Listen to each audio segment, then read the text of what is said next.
நாயக் செல்வகுமார். இவர் தமிழ்நாட்டைச் சேர்ந்தவர். இந்திய இராணுவத்தில் பாராசூட் ரெஜிமெண்ட்டில் சேர்க்கப்பட்டார். பின்னர் இராணுவத்தின் உயரடுக்கு பிரிவான ரெட் டேவில்ஸ் என்று அழைக்கப்படும் 1வது பாரா ரெஜிமெண்ட்டில் சேர்க்கப்பட்டார்.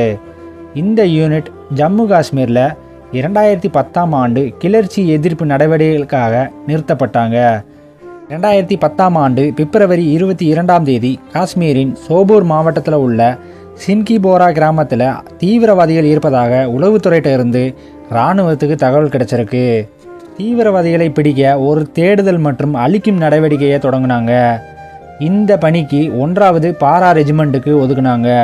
கேப்டன் தேவேந்தர் சிங் ஜாஸ் தனது படைகளுடன் சேர்ந்து இந்த நடவடிக்கையை வழிநடத்த தேர்ந்தெடுக்கப்பட்டார். இந்த குழுவில் நாயக் செல்வகுமார் இருந்தார். இந்த குழு அதிரடியாக செயல்பட்டு பிப்ரவரி 23ஆம் தேதி நடவடிக்கையை தொடங்கினாங்க.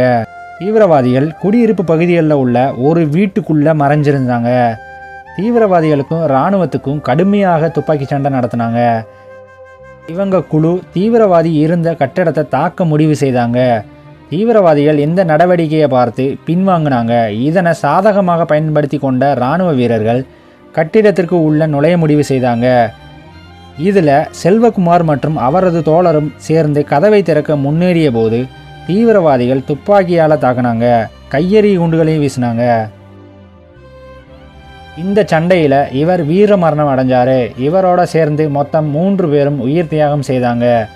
இவரோட துணிச்சலான மற்றும் வீரதீர செயல் மற்றும் கடமைக்கான அர்ப்பணிப்பு உயர்ந்த தியாகத்திற்காக இவருக்கு சேனா பதக்கம் என்ற வீர விருது வழங்கப்பட்டது.